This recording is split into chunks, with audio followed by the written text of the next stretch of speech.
কোরবানির মাংস গরিব আত্মীয়দের মাঝে বন্টন করা কেউ কেউ আবশ্যক মনে করে, এটা কি গুনাহের কাতারে পড়বে কিনা?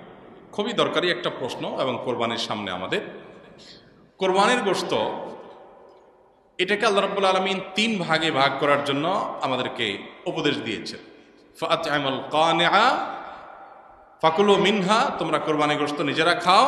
ওয়াত'আমু আল কানিআ ওয়াল মুতাররা ওয়াত'আমুল বাঈসাল ফাকির আছে, যারা তোমাদের আত্মীয় স্বজন আছে, প্রতিবেশী আছে, তাদেরকে খাওয়াও। আবার যারা অভাবী, নিডি, গরিব মানুষ, তাদেরকে দাও।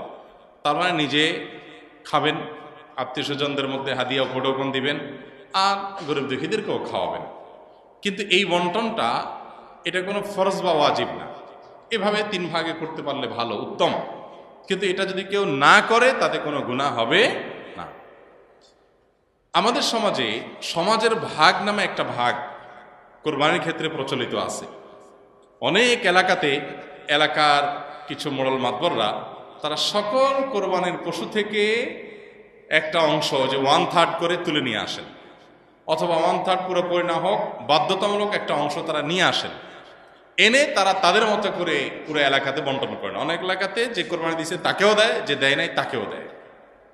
এখন এই সমাজের ভাগ নামে যে ভাগটা বাধ্যতামূলকভাবে কালেকশন করা হয়, সেটা কোনো অবস্থাতে জায়েজ না।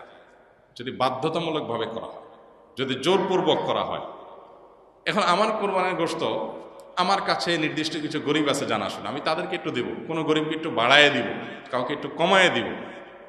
আমার হয়তো আরো দূরে কোনো আত্মীয় আছে, তাকে আমি একটু পাঠাবো। এখন আপনি এসে সমাজের ভাগ নিয়ে আপনার মতো আপনি বন্টন করতেছেন। আপনি আমার থেকে নিয়ে আপনার মন মতো এভাবে বন্টন করবেন, এবং সেটার জন্য সামাজিকভাবে এক ধরনের বাইন্ডিংস তৈরি করে দিবেন। এটা হলো জোরপূর্বক চাঁদাবাজির মতো।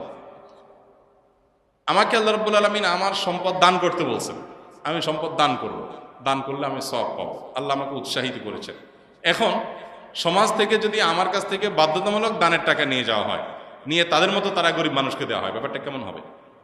তো কোরবানির গোশতের ক্ষেত্রে অনেকটা এই পর্যায়ের অনেক এলাকাতে হয়। আমাকে অনেক ভাই বলেছেন, এবং বিভিন্ন এলাকার ব্যাপারে আমরা খোঁজখবর নিয়েছি, যে এরকম কিছু মানুষ তাদের মোড়লগিরি মাতবরি করার জন্য এটা একটা উপায় বাইর করছে। যে পরের ধানে পোদ্দারি একটা কথা আছে না, পরের ধনে পোদ্দারি। তো অন্যদের কাছ থেকে গোশত কালেকশন করে এনে উনি এবার এই প্যাকেট দিচ্ছে, ওখানে প্যাকেট দিচ্ছে, ইমাম সাহেবকে দিচ্ছে, মজলিস সাহেবকে দিচ্ছে, উনি এখন মোড়ল হয়ে গেছে। এই পরের ধনে পোদ্দারিগিরি করতে গিয়ে দেখা যায় যে আমি আমার কোরবানি গোশত খুশি মনে আপনাকে দিব না, কিন্তু আপনি জোর করে নিয়ে যাচ্ছেন।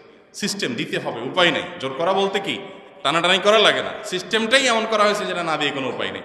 এরকম করা জায়েজ নেই। লা ইয়াহিল্লু মাল ইমরিইন মুসলিমিন ইল্লা বিতিবি নাফসি, হাদিসে আসছে কোনো মুসলমানের সম্পদ তার মনের সন্তোষ ছাড়া জায়েজ নেই।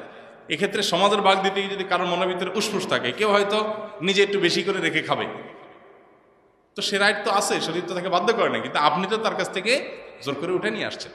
তো এরকমটি করা জায়েজ হবে না। হ্যাঁ, যদি একটা গরুরতে কয়েকজন অংশগ্রহণ করলেন, অথবা একটা ছোট্ট সমাজের কয়েকজন সম্পূর্ণ উইলিংলি তারা নিজেরা খুশি হয়ে দিয়ে কোনো একজনকে দায়িত্ব দেন যে তুমি সবাইকে সমান করে বন্টন করে দাও, বা গরিবরা সব ঘরে ঘরে যায়, তার চাইতে একটা জায়গা রেখে তুমি দিয়ে দাও, সবাই উইলিংলি করেছেন, সেটা অবশ্যই জায়েজ হতে